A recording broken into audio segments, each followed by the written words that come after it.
Hare Krishna, Hare Krishna, Krishna Krishna, Hare Hare, Hare Rama, Hare Rama, Rama Rama, Hare Hare. Hello everyone, welcome to my channel, Well Wishes. I am extremely happy to be here today in the middle of a forest, almost. Actually, it's not really a forest, it's a parkland. In the wonderful Bangari Bee Parkland, I'm here. I usually walk around this park and I really like it because it reminds me of one of my favorite places in India called Govardhan. So here I am in a place that reminds me of India, talking to you about something that's also very dear to me, which is the wonderful Bhagavad Gita.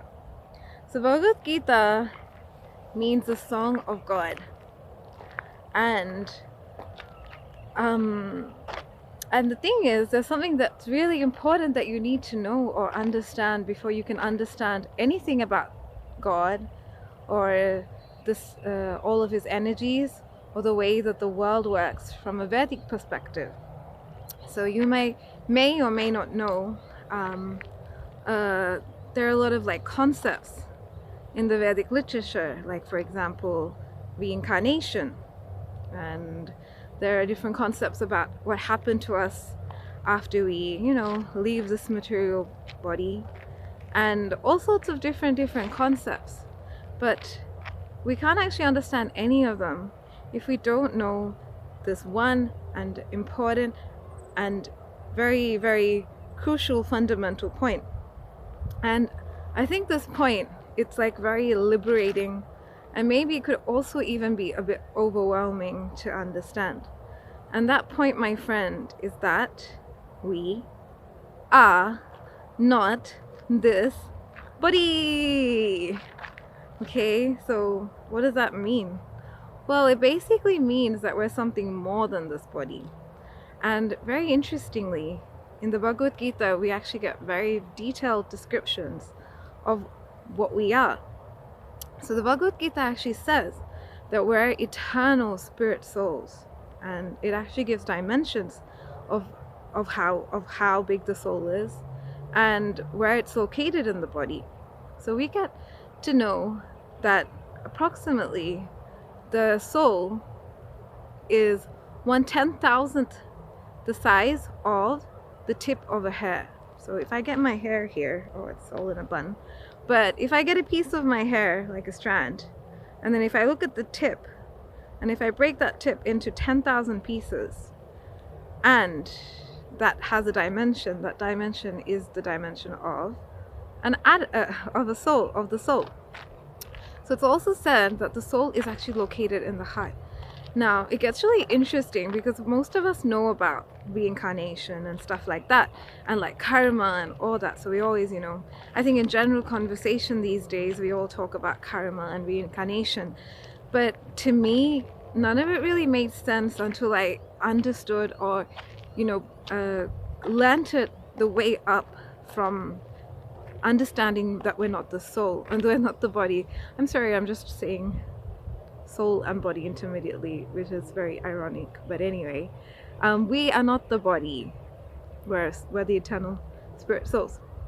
So it's really interesting. In the first chapter of the Bhagavad Gita, we actually understand what's happening, for where the context of the Bhagavad Gita is. And just to tell it really simply to you guys, we basically have a great warrior named Arjuna, who's along with his eternal companion and friend Krishna on the battlefield.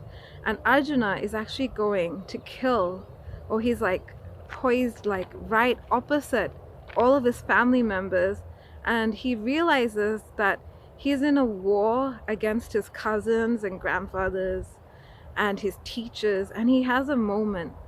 So sometimes some things don't sink in. Like for example, like you might be preparing for your wedding, and you might be like planning you know, planning like all these like different venues and, you know, organizing all the jewelry and the saris and this and that. And then you might be on the wedding stage and then it finally sinks in. Oh, yeah, I'm getting married. So there's a lot of things like that where you like, you know, you just go with the flow and you do something and it doesn't sink in. Yeah, so similarly, Arjuna, like, I guess he knew for a while that he was going to be in a war with the Kauravas, who were his cousins, who had actually done a lot of bad things to him, like to the extent that they almost tried to kill him and his brothers, so, like the cousins. So the Kauravas, they had tried to, you know, poison the Pandavas. They had tried to like burn them in a fire. So at those times, like, he didn't realize, he realized that they had done so many bad things, and it seemed only natural. Like, I'll probably explain in future videos why they got to the stage of going to a war. But yeah, like and also, you know, there was a point where Krishna had actually gone, and when they had started speaking about the war, Krishna had actually gone and tried to negotiate and try to, you know, try to seek peace so that they didn't have to go to war. But still, it came to an extent where they had to go to war because the other party wouldn't agree to, you know, give them even a little spot of land for them to live that could, you know, where a pin could fall. So basically, it came to a point where there had to be a war. And so we now have Arjuna, and he's on his chariot, and he's got his Gandiva bow, so he's got a bow, and he's coming to fight. And he, you know, he's seeing across from him, like on the other side, all of his cousins and grandfathers and all of his relatives, you know, so many relatives on the other side, and he just realizes that he's about to, you know, he might be the cause of their deaths. So it finally sinks into him, and then he kind of breaks down on the battlefield. And he's, you know, he was such a trained, like, he was the greatest archer of his time, but he wasn't able to even hold his bow and arrow. So he wasn't able to hold his Gandiva bow.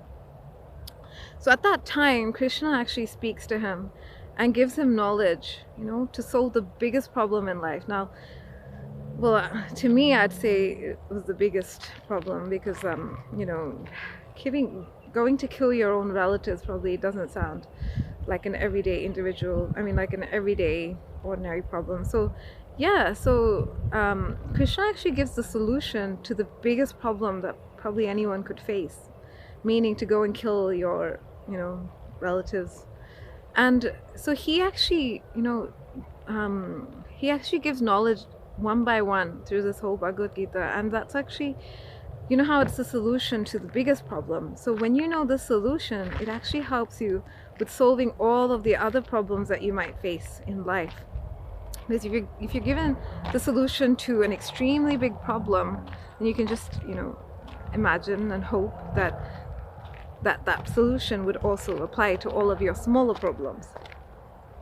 So yeah, but the first thing that Krishna actually says, he actually teaches Arjuna detachment.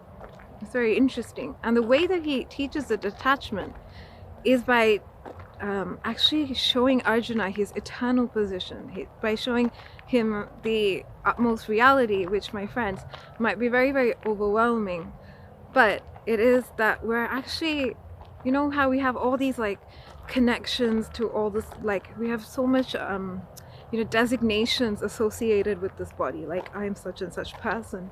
So imagine being told that none of this is internal, that, you know, I'm only so and so for this many years.